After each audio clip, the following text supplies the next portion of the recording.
Les Mapata, qui étaient les savants et les érudits du royaume Congo, sont brusquement devenus des sorciers. Les Nganga Kisi, qui étaient nos médecins d'alors, sont devenus des féticheurs.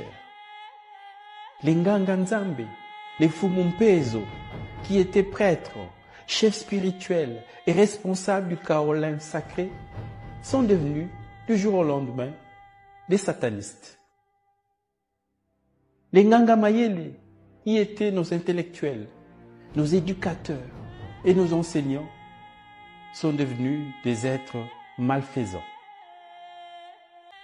Ce fut le 3 avril 1484, jour du baptême de Manisoyo, les représentants du roi Nzinga Kuvu sur la côte atlantique congolaise.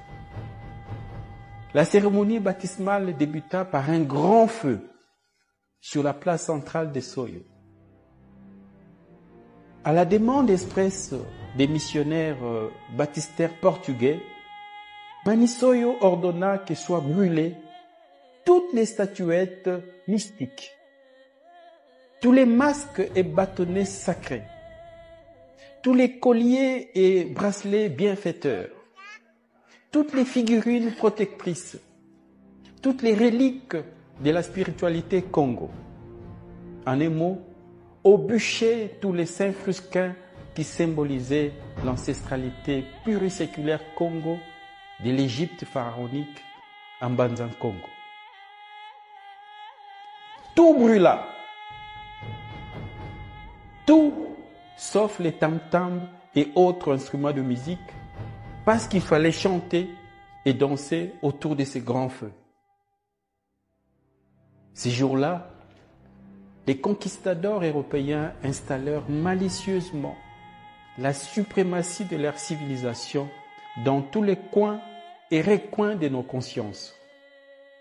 Après nous avoir suggéré l'incinération ontologique de notre civilisation. Ces bûchers, c'était donc la mise à feu de notre âme. C'était les brasiers de notre mémoire, la calcination de notre passé, la crémation de notre culture, l'ignition de notre histoire. Depuis ce fameux 3 avril 1484, nous avons cessé d'être les descendants d'Osiris, d'Isis et d'Amon-Ra. Nous avons cessé d'être la progéniture des Kam, des Couches, des Mizraïm, des Nimrod. Depuis ces jours-là, nous avons cessé d'être les légateurs d'Akhenaton, des Toutankhamon, des Narmer, des Ramsès, des Pianki, d'Imhotep, des Terranéter, d'Alara, des Cadmos, des Saint-Maurice, des Kankamoussa, des Taharga, et j'en passe, et des meilleurs. Voilà nos illustres ancêtres de l'Égypte pharaonique, de la Nubie, des Méroé, des Napata, qui ont été le premier au monde à avoir pratiqué l'agriculture, l'élevage et l'architecture le long du Nil.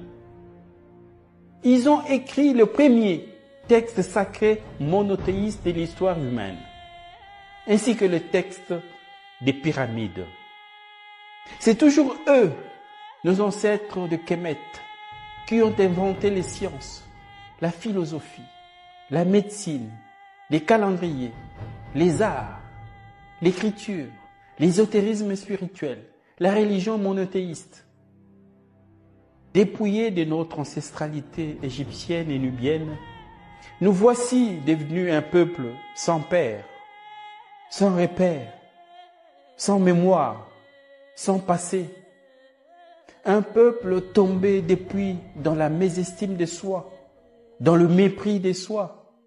Or, manquer d'estime de soi et de confiance en soi, c'est se croire inférieur aux autres, c'est-à-dire devenir une proie facile pour l'esclavagisme. We are Egyptians, the grandchildren of the pharaohs. We came from the land of peace and miracles, the most powerful